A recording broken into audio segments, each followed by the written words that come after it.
So, the coal race was conceived as an idea in 1963. It started off with a bit of banter in the local pub, the Beehive Inn, between Lewis Hartley, Amos Clapham and Reggie Sedgwick.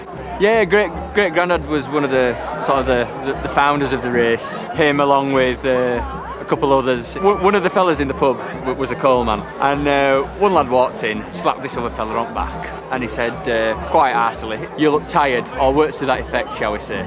And I don't know what it was, whether it was a slap on the back or whether it was, just didn't take to the banter or whether he was tired. The lad says, "I'm as fit as thee," in broad Yorkshire accent. And he says, "Well, we'll see about that then. Get a sack of coal on the back and I'll race you to the top at Wood." Fred Hurst, who was the secretary, I believe, said, "Hang on, lads, we're looking to do something, Easter Monday to sort of supplement the Maypole procession. You could be onto something here." And there was born, Gawthorpe World Coal Carrying Championships.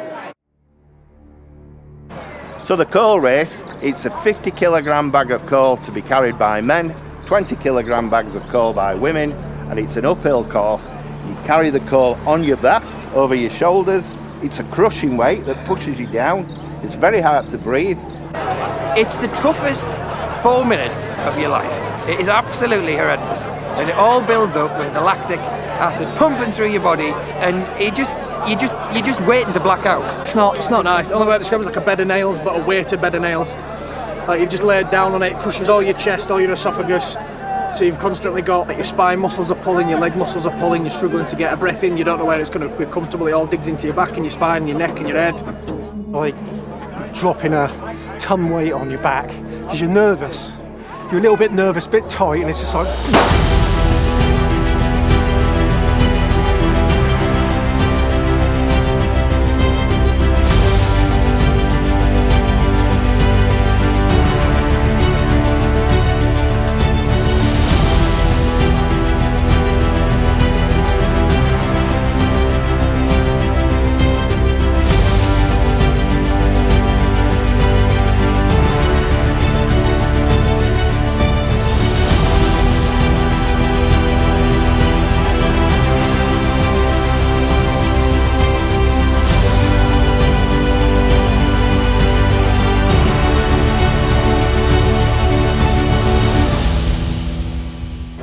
Communities like this, they thrive on events. They've been waiting for something like this after all the COVID, where we've been in lockdown.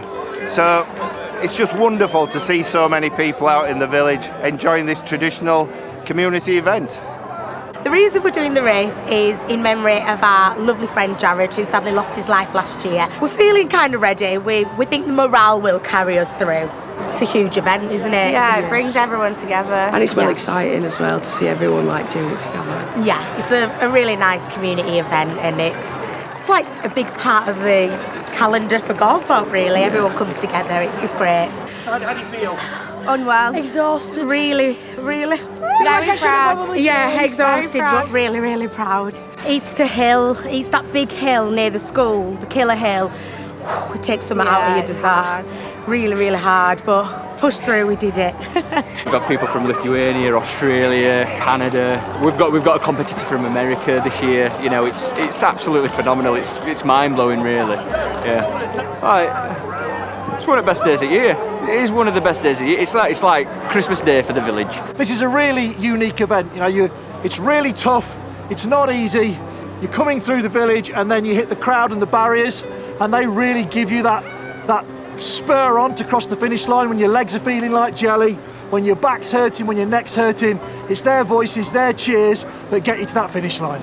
I'd say it's a very bizarre tradition, but it's very Yorkshire. Cheer everybody on from the first to the last, and it's just great to get together and enjoy something in the village. I came all the way from New York City to take part today. I am exhausted. It was such a great time. Feeling the crowd is a turning point in there because you've just passed a couple of really tough hills and suddenly everyone's cheering for you and number 10, and really just wants you to finish it and is there with you, and it's really exciting. If you are thinking of competing and you're not sure, you should 100% do it. It's such a great feeling. You feel so accomplished because it's so hard, but it goes over quick and everyone's cheering for you.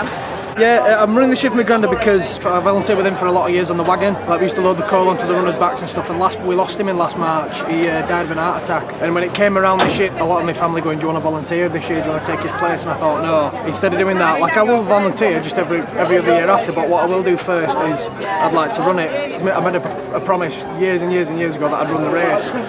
So when it came to it, I thought, right, if I'm not just going to run it, I'm going to do it for charity. As we talk now, about £700-800 towards British Heart Foundation.